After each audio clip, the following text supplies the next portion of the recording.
اس دنیا میں اللہ سے محبت کرنے والی بڑی ہستیاں گزری ہیں۔ یہ بات ذہن میں رکھیں کہ جتنا اس دنیا میں اللہ کو چاہا گیا، جتنا اللہ کی خاطر آنسو بہائے گئے، جتنا اللہ کو پکارا گیا، کائنات میں دوسری کوئی ہستی ایسی نہیں جس سے مخلوق نے اتنی محبت کی ہو۔ ان میں ایک تھے حضرت ابراہیم علیہ السلام، وہ اللہ کے خلیل تھے، اللہ سے شدید محبت کرتے تھے۔ ایک مرتبہ اپنا ریوڑ چرا رہے تھے بکریوں کا، تو ایک بندہ قریب سے گزرا اور اس نے اللہ کی تعریف کی، سبحان ذی الملک والملکوت، سبحان ذی العزت والعظمت والہیبت والقدرت والکبریاء والجبروت۔ جب اس نے اللہ کی تعریف اتنے پیارے انداز سے کی تو ابراہیم علیہ السلام کا دل مچل اٹھا۔ تو کہتے ہیں نا، ایک دم بھی محبت چھپ نہ سکی جب تیرا کسی نے نام لیا۔ تو اللہ کا نام سن کے ابراہیم صاحب تڑپ اٹھے، اے بھائی ایک مرتبہ یہ تعریف اور کر دو۔ اس نے کہا اس کے بدلے کیا دیں گے؟ ابراہیم السلام مبارک ہو، میں اللہ کا فرشتہ ہوں۔ ابراہیم السلام مبارک ہو، میں اللہ کا فرشتہ ہوں، اللہ نے بھیجا، جاؤ میرے خلیل کے سامنے میرا نام لو، اور پھر دیکھو وہ کہہ رہے میرے نام کے کیا دام لگاتا ہے۔ ایسے اللہ سے محبت کرنے والے لوگ بھی دنیا میں آئے، اور یہ سلسلہ چلتا رہا۔ چنانچہ نبی علیہ السلام نے مدینہ ہجرت کے بعد جب پہلا خطبہ دیا تو نبی علیہ السلام نے یہی فرمایا ہے، احب اللہ لما یغزوکم من نعمہ، اللہ سے محبت کرو چونکہ اس نے تمہیں تمام نعمتیں عطا فرمائی ہیں۔ ہم اگر نعمتوں پر غور کریں کہ اللہ نے ہمیں جو دی ہیں تو دل چاہتا ہے کہ اپنے محسن سے انسان محبت کرے،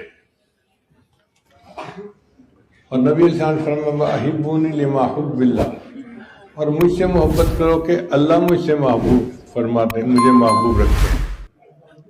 تو اللہ سے اور اس کے محبوب اسلام سے محبت رکھنا یہ ہماری کامیابی کی بنیادی شرط ہے۔ اللہ تعالی ہمیں توفیق دے اور ہمارے دل کو اپنی محبت سے گرما دے۔ اللہ دل میں آ جائے، اللہ ہمارے دل میں سما جائے، بلکہ سچ بات تو یہ ہے اللہ ہمارے دل میں چھا جائے۔ طلب ہو تو اللہ یہ نعمت عطا فرما دیتے ہیں۔ پھر یہ سلسلہ آگے چلتا رہا۔ چنانچہ حدیث پاک میں آتا ہے کہ اللہ تعالیٰ دو بندوں سے بڑی محبت کرتے ہیں اور فرشتوں کی محفل میں ان کے تذکرے کرتے ہیں۔ آپ سوچیں وہ کتنے خوش نصیب لوگ ہیں کہ جن کے تذکرے اللہ فرشتوں کی محفل میں کرتے ہیں۔ فرمایا ایک وہ بندہ جو سفر سے واپس لوٹا تھا، سب قافلے والے تو سو گئے تھکاوٹ کی وجہ سے، وہ جاگا، اس نے وضو کیا اور مصلی پہ کھڑا ہو گیا۔ اللہ کو اس بندے پہ بڑا پیار آتا ہے، اور اللہ فرشتوں کو کہتے ہیں دیکھو میرا یہ بندہ، میری محبت نے اس کو کھڑا کر دیا۔ یہ جو تہجد کی نماز کا پڑھنا ہے یہ اللہ کو بڑا محبوب ہے۔ چنانچہ خواجہ غلام فرید احمد فرماتے ہیں، رات پوے تے بے دردانو مٹھی نیندر آوے، رات پوے تے بے دردانو مٹھی نیندر آوے، درد مندانو یاد سجنڈی ستے آن جگاوے۔ اور جو درد مند ہوتے ہیں وہ سوئے ہوتے ہیں، ان کو یار کی یاد آ کے جگا دیتی ہے، خود بخود آنکھ کھل جاتی ہے۔ حدیث مبارکہ میں ہے کہ رات آتی ہے تو اللہ تعالیٰ فرشتوں کے 3 جماعتیں بناتے ہیں۔ ایک جماعت کو حکم دیتے ہیں کہ دیکھو فلاں فلاں فلاں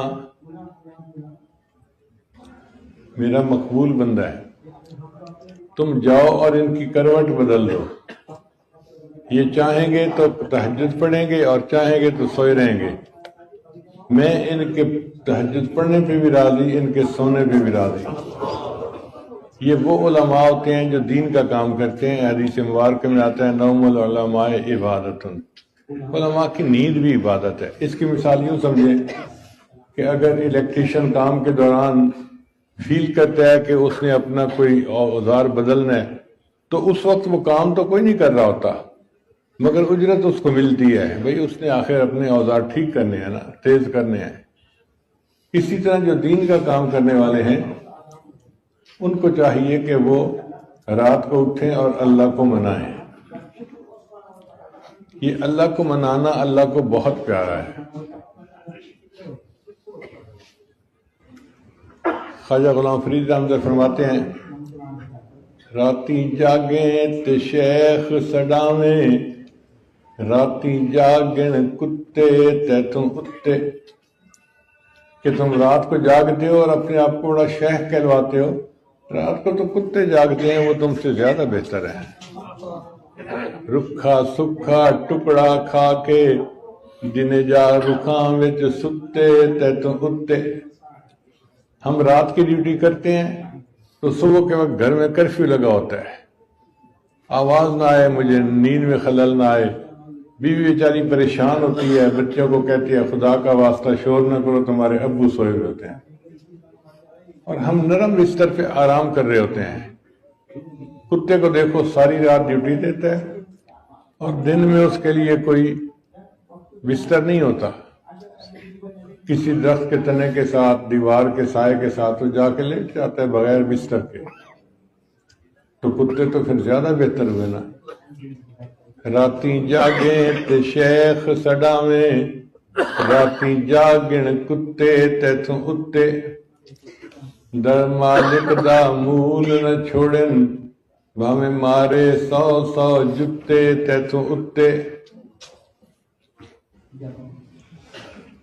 اٹھ بلیا تو یار منا لے، نہیں تے بازی لے گئے کتے تے تھوں اتے۔ بلے شاہ اٹھو یار کو منا لو، ورنہ تم سے تو کتے بھی بازی لے گئے۔ تو تہجد کی پابندی ہمیں بہت زیادہ کرنی چاہیے، کیونکہ یہ وقت اللہ تعالیٰ سے روزینہ لینے کا وقت ہوتا ہے۔ اب ایک مزدور سارا دن مزدوری کرتا ہے تو شام کے وقت اس کو اجرت ملتی ہے۔ ایسا ہوتا ہے کہ وہ شام کے وقت اجرت کے لیے حاضر نہ ہو، وہ پہلے سے تیار ہوتا ہے، اس کو پتہ ہوتا ہے کہ مجھے سارے دن کی مزدوری کا بدلہ ملے گا۔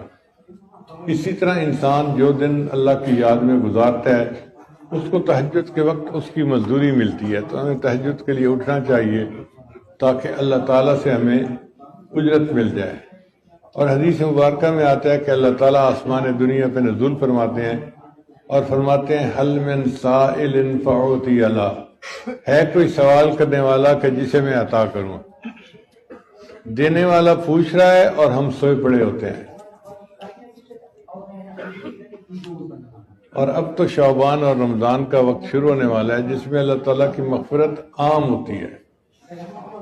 مدینہ طیبہ میں ایک قبیلہ تھا، اس کا نام تھا بنی کلب۔ وہ بکریاں پالتے تھے، ہر گھر والوں کے پاس سینکڑوں بکریاں۔ مفسرین نے لکھا ہے کہ 2 پہاڑوں کے درمیان وادی کو بکریاں بھر دیتی تھیں، اور بعض نے لکھا ہے کہ 12 کلومیٹر کا فاصلہ تھا جس پہ بکریاں ہی بکریاں ہوتی تھیں۔ اب ذرا غور کریں کہ کتنی بکریاں ہوں گی جو 12 کلومیٹر تک بیٹھی ہوتی ہیں۔ ہمارے ایک دوست تھے زمبیا کے، ماشاءاللہ وہ فارغ البال تھے، سر پہ ان کے بال نہیں تھے، تو میں پیار سے ان کو کہتا تھا جی یہ میرے فارغ البال دوست ہیں۔ وہ بھی مسکراتے تھے تو میں بھی مسکرا پڑتا تھا۔ اچھا ایک دفعہ میں نے دیکھا کہ انہوں نے اتنے سارے نا بالوں کی لٹ لگائی ہوئی ہے اور یوں اس کو کر کے اپنا ٹینٹ چھپایا ہوا ہے۔ تو میں نے پوچھا کہ یہ بال کہاں سے آ گئے؟ کہنے لگا حضرت ایک بال $1 کا ٹرانسپلانٹ ہوا ہے، یہ 10,000 بال ہیں، میں نے $10,000 دے کے ٹرانسپلانٹ کروائے ہیں۔ تو میں سوچنے لگا اگر اتنے سے بال 10,000 ہیں تو پورے سر کے بال کتنے ہوں گے، اور پھر ایک بکری کے جسم پہ کتنے بال ہوں گے؟ صاف ظاہر ہے لاکھوں کروڑوں میں ہوں گے، اس کے تو پورے جسم پہ بال ہوتے ہیں۔ تو حدیث مبارکہ میں ہے کہ اللہ تعالیٰ رمضان کی ہر رات میں بنی کلب کی بکریوں کے بالوں کے برابر جہنمی جہنم سے بری فرما دیتے ہیں۔ اب جب اربوں اور کھربوں لوگوں کی مغفرت ہونی ہے تو ہماری کیوں نہیں ہوگی؟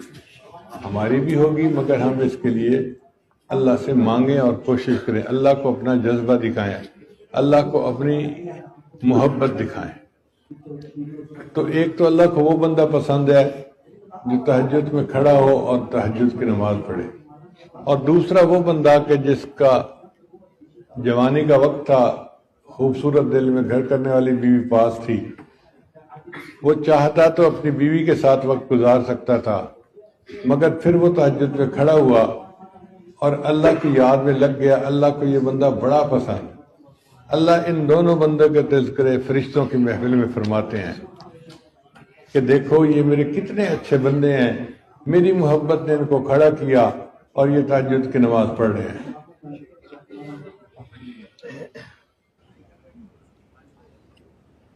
شاعر نے کہا تیرے عشق نے مجھے غم دیا، تیرے عشق نے مجھے غم دیا، میرے غم کی عمر دراز ہو،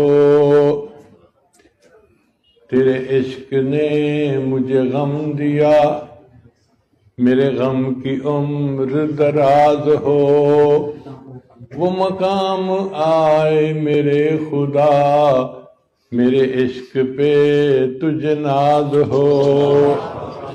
اللہ کرے کہ وہ وقت آئے کہ ہمارے عشق پہ اللہ ناز فرمائے، اللہ کہے کتنا میرا اچھا بندہ ہے جو تہجد کی نماز پڑھ رہا ہے۔ اس لیے سالکین کو چاہیے کہ تہجد کی نماز بہت اہتمام کے ساتھ پڑھا کرے تاکہ اللہ تعالیٰ کی طرف سے انعامات کی بارش ہو جائے۔